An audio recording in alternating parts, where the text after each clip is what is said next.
What music they make.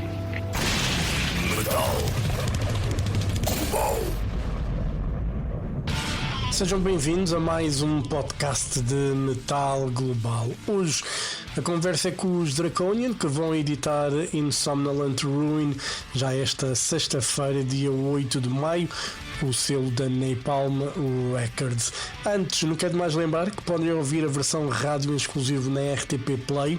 É passar por lá e procurar por Metal Global. Para além das músicas de Draconian, há também novidades Master Massive e God. Agora vamos então falar de Draconian. A espera terminou. Os mestres do Gothic Doom, Draconian, estão finalmente de regresso.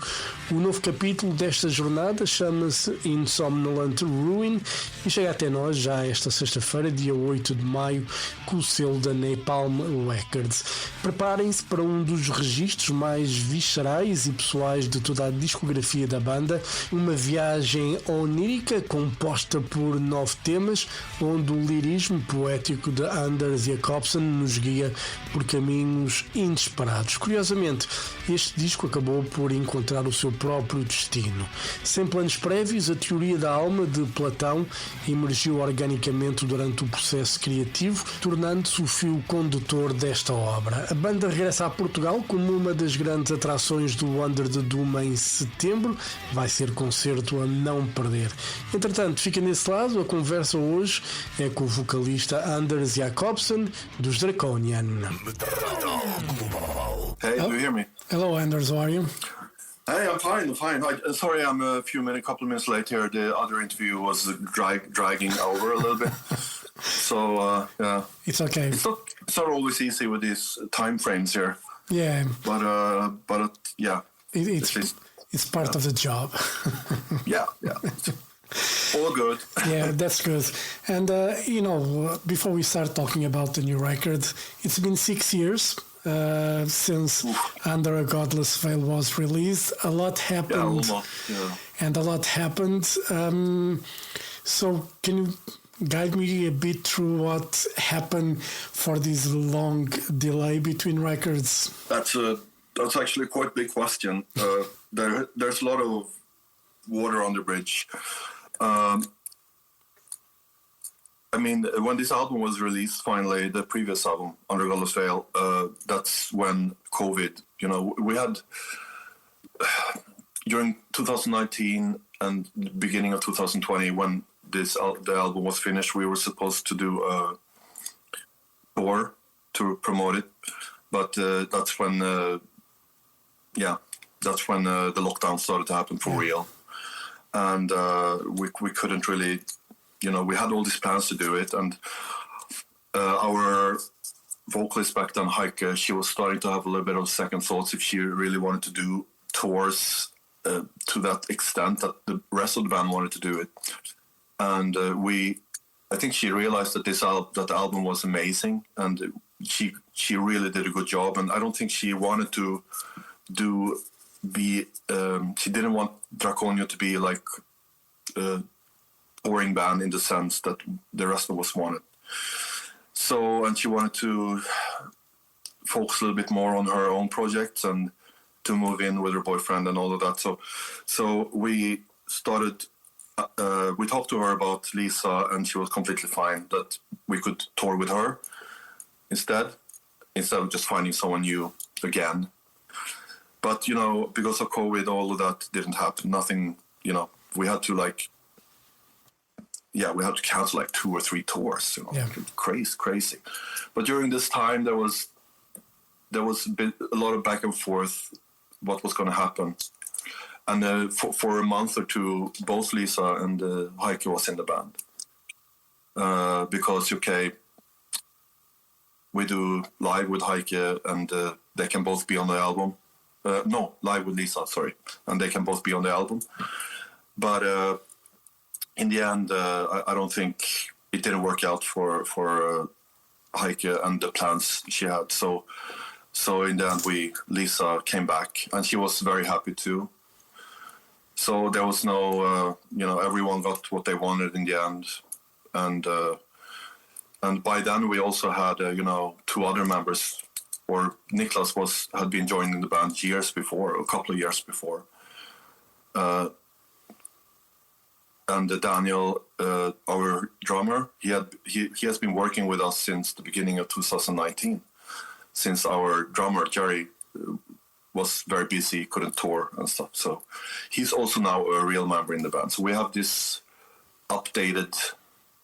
It's very familiar, but at the same time it's very updated. 15 years since Lisa was in the band. That's a long time. Yeah. But it doesn't feel that way when she came back and we started doing live. And it's just, it works very well. And it's an updated version of the band. And it's just fell into place in the end. And we started doing tours as soon as we could, the doors were opening. Yeah. And I would say that we learned a lot during those tours. We became much better than we have been in, better than ever, I would say, live-wise. And but the album, you all started writing the album already in 2022. And ideas back and forth, but because of everything, I would say it took a long time to get this album back together. There was a lot of delays back and forth. There was so much going on. This band takes its time, and I think everything that happened and COVID and everything, it just put its marks on the whole thing. Yeah. And I moved to Austria, which also, for me, made things more. In a way, I thought it would be easier for me to kind of get the distance, for being inspired to write. But it was harder, actually. Yeah. I needed to be closer to the band and do rehearsals, and that's how I always been inspired. But because of the situation and everything, we couldn't rehearse much.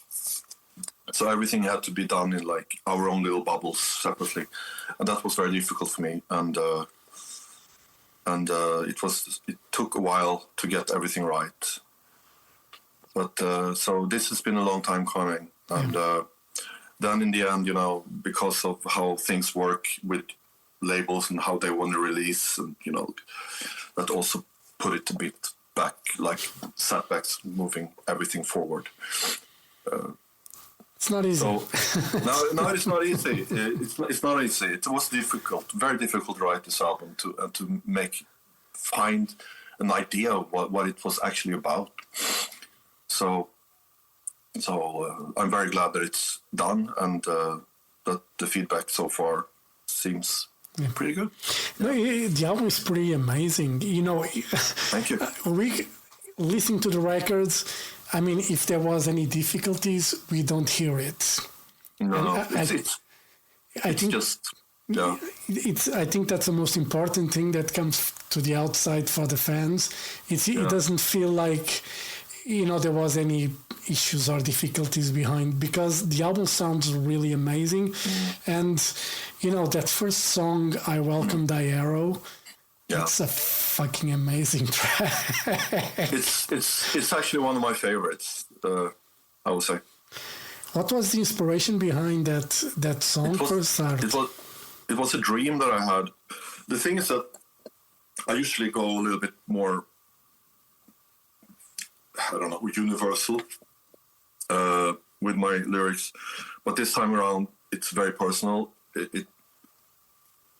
I usually don't write a lyric or a song based on a dream, but this is one of them.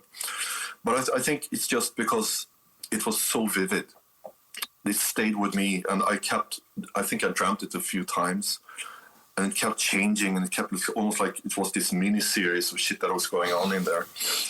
And I didn't want to say too much what was going on, but I found it an interesting story, considering the sadness of it all, and it's kind of a tragedy. I don't know how to explain it. It's more about, how we can use the analogy or the symbolic that life is like an ocean, and you have to like keep yourself on the surface, not to drown, and it's always a struggle. But in my dream, I felt so apart from that. I felt myself like lost in the forest instead, where I was completely alone and bewildered. I didn't know where I was, and I felt like something was stalking me, and I didn't know what, like something was hunting me, and I felt like something was tracking me, my footsteps and everything, and I started tracking back because I was welcoming that hunter, because I didn't want to be lost in the forest anymore. I didn't want to be alone anymore. I didn't want to be confused and bewildered. I wanted to give this goddess, or whoever she is. I was thinking about the Artemis, the goddess of the hunt.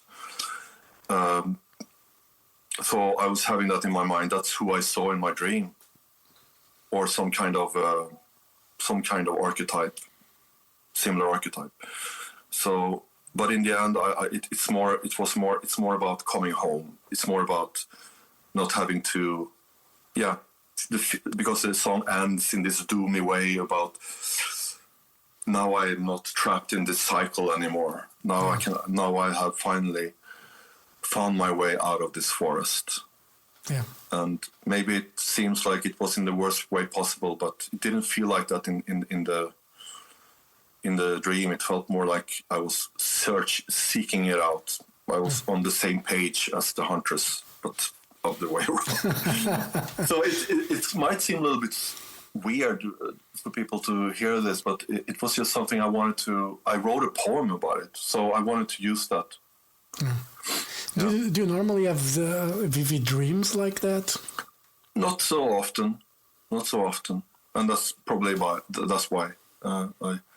Because I was looking for inspiration for this album. Last time I was trying to maintain the story within the Gnostic framework, even though it's like goes in different directions. But here it's more, I've covered that, but I cannot really step away from that either. But I wanted to put more of myself into this album and my own world, my own inner world, what I was going through and what I was thinking about and what's lingering inside. And of course there is a lot of, philosophy and religion and mythology that I'm using as tools to both answer and ask questions at the same time. And do you feel better? I mean, is it more of a relief for you, when you can express more what goes inside you and you want to tell that story? Does it feel better, or it's still hard to do? It's definitely therapy. It's like therapy. And if it works, if it turns out well, and I don't have any regrets about it, or if I can adjust at least to what the outcome of it, it's the most beautiful therapy ever. Yeah. And it's a kind of it's like being set free within this revelation.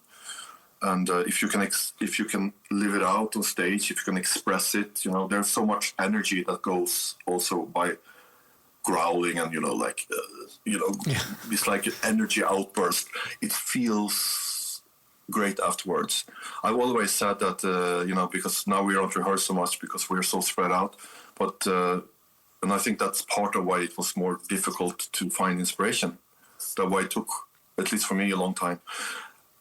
But I always felt like I've been going through therapy after every rehearsal that we've done over the years, because there's so much of an energy outburst, and you get ideas when you're actually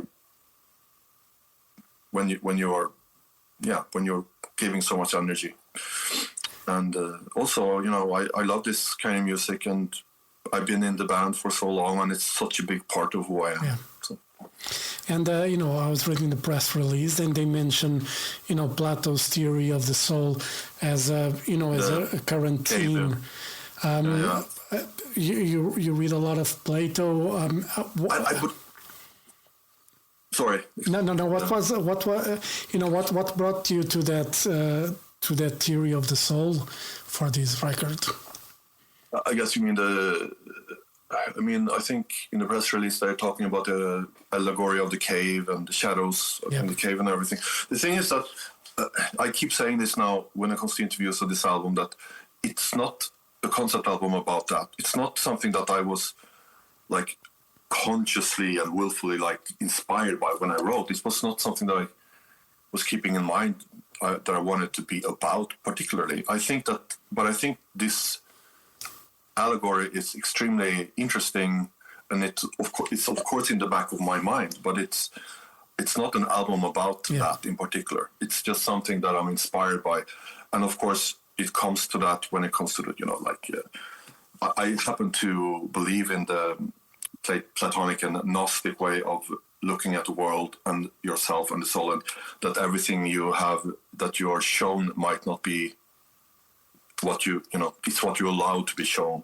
That this material, that the brain, the flesh, this material world is keeping us to actually wake up to who we truly are, and maybe that's the true journey of life, to actually be able to cross that border of bullshit that has been we've been told who we are ever since we were being born by society and everyone else, and trying to find who we actually are behind all of that.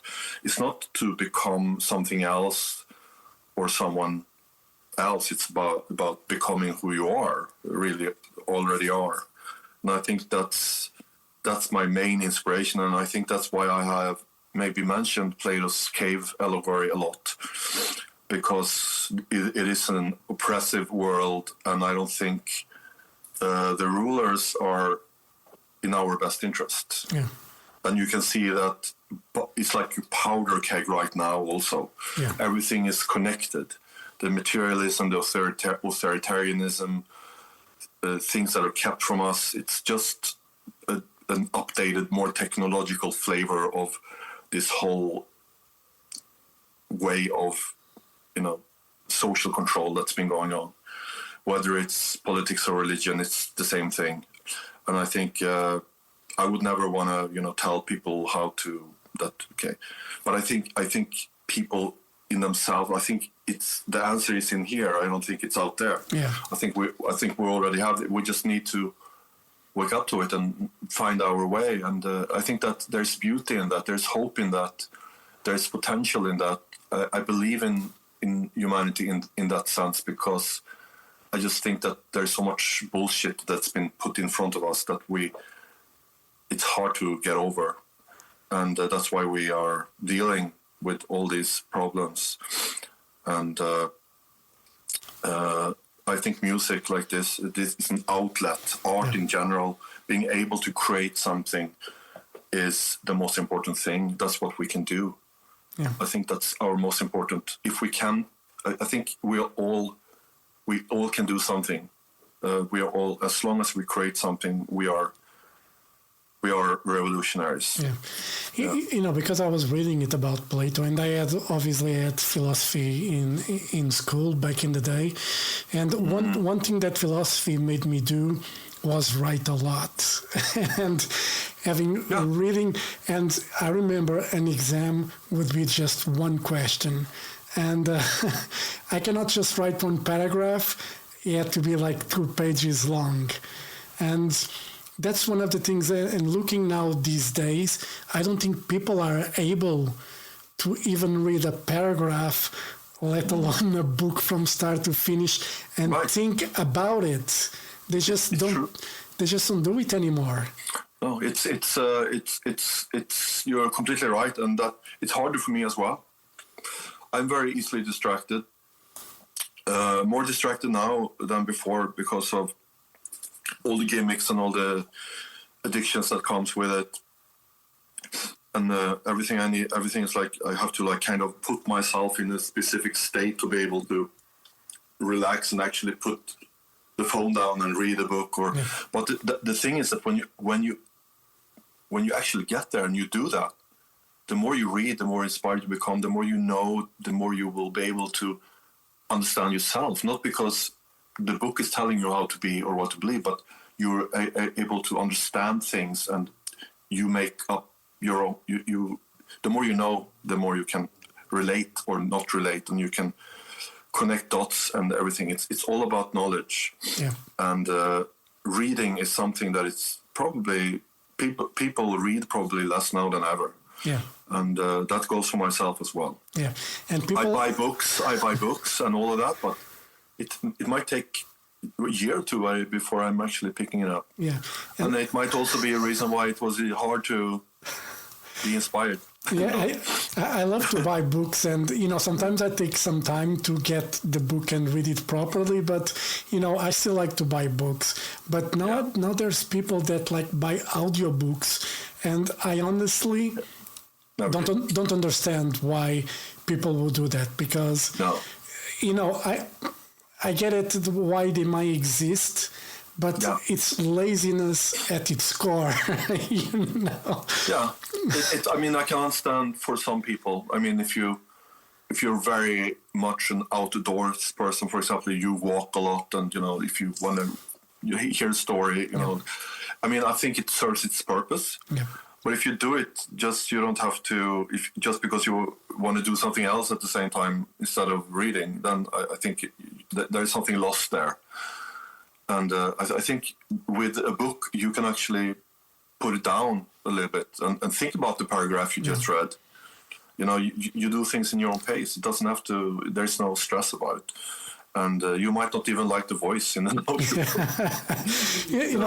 The thing is, like, I remember reading I read all the Game of Thrones books, and then I watched a TV series, and the Red Wedding was one of the examples. When I was reading in the book, I was getting anxious about it, and the TV series was, even though it wasn't too short, it wasn't the same. And I was like, the book is so much better. The tension that he creates in that scene, it was amazing. I wouldn't know. I'm not a Game of Thrones fan, and I have never read the books, but I know the Red Wedding, and it's heartbreaking, horrifying scene. Yeah. But of course, I understand what you mean. But at the same time, a book and a movie or a series, it's not the same medium. I think sometimes it's hard. Shouldn't compare too much, but I can understand if you do, because you have certain expectations. And that's all. It's always going to be that way. You are more limited, I guess, when you are within a time frame of an episode in a TV show. Yeah, of course. But I wouldn't know. I know there's so many Game of Thrones fans still out there, but I was never a big fan. But I know what you're talking about, obviously. Yeah. But there are two ways of looking at it. It's a different medium. Yeah. Yeah. But at least you have the book. Yeah, no, I have the books, and I have the Blu-rays as well. It just was one of those things. And with this album coming out in May, you guys are going to tour, going to play some shows. You're coming to Portugal in September for Under the Doom. We're coming back finally. Yes, it's been a long time coming again.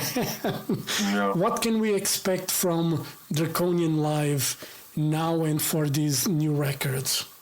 Oh shit! I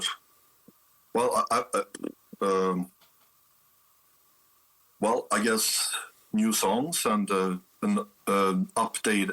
When we were there last time, we weren't there with Lisa, so it's going to be the first time in a long time we are there with Lisa, and we are probably going to be a much better live band, and we have new songs and I don't know. It's different. It's very difficult. Festivals are very different from each other. Live shows when it comes to the framework of tours, very different. But when I was there last time, I truly, truly enjoyed the festival. I gave it my all, and I got to meet the guys from The Wounded, which is one of my favorite Gothic metal bands. And it was, I don't know, it was a great experience. So I hope we can just deliver well, so we can meet your expectations. I don't know what else to say, but but I really love to. I'm really loving to finally get back to that festival in particular. It was really a good experience last time. Cool. And just going quickly back to the record, the last song on the album, it's inspired on the river of forgetfulness in the Greek mythology. Would be something that you would like to drink from sometimes? No. I think I've done that plenty. Do you see me now? Because no. There's something. Fuck. Sorry. Okay, hold on here. Okay, now, all right. Yeah. I think, yeah. No, of course. I think we are manipulated or into drinking from it after we die. If you want to use that symbolism, that's why we are reborn without any memories, and that's the whole idea. These archons are feeding off us. If we would remember, we would see their bullshit. We would not need to. We would know how to overcome that and actually do the soul ascent.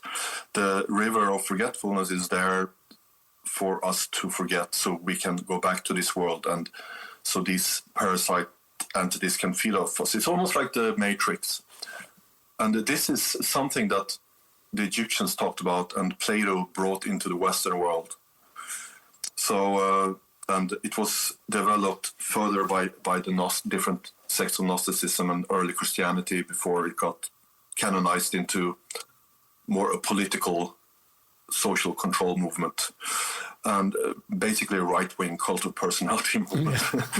And that's why I think I think it became more of a social control. And there you have it again. It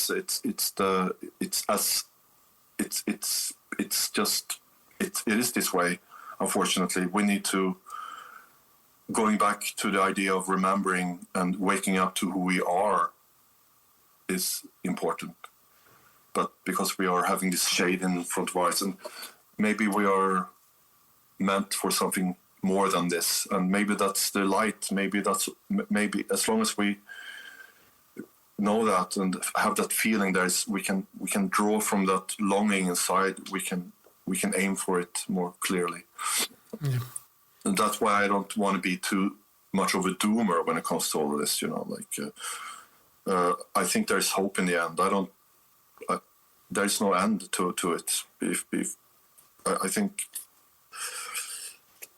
I think there's always hope to move forward, and be better, and to find out who you are, and that's we just need to illuminate the darkness, and not be too afraid, because we are way more powerful than we think we are. Yeah, you're absolutely right.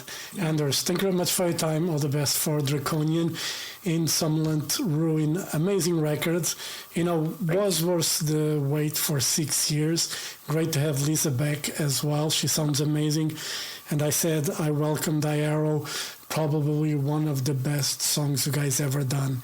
Amazing track, and hopefully you'll play that live in Lisbon on the festival. You will hear it.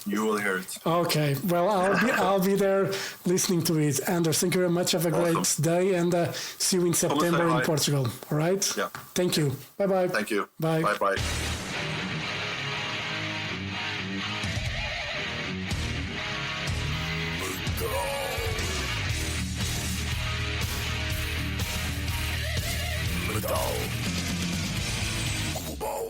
De regresso ao Metal Global, foi a conversa com Anders Jacobsson, vocalista dos Draconian, para contar tudo sobre a novidade In Somnolent Ruin, o novo álbum que chega às lojas dia 8 de maio, com o selo da Napalm Records. Já sabem que a banda regressa a Portugal em setembro para a edição de 2026 do Under Doom. Vai ser concerto a não perder. Entretanto, se tiverem dúvidas ou sugestões, podem enviar e-mail jorge.botas@rtp.pt. Visitem o site metalglobal.pt e sigam-me no Twitter e Instagram em @mountainking. Façam like na página de Facebook do Metal Global e podem também ouvir esta versão, se estão a ouvir em Apple Podcasts, Spotify ou YouTube Music, é subscrever para não perder nenhum episódio. Eu volto no próximo programa. Um forte abraço. Children of the night, you will live through the centuries to come, as I have lived. Good night.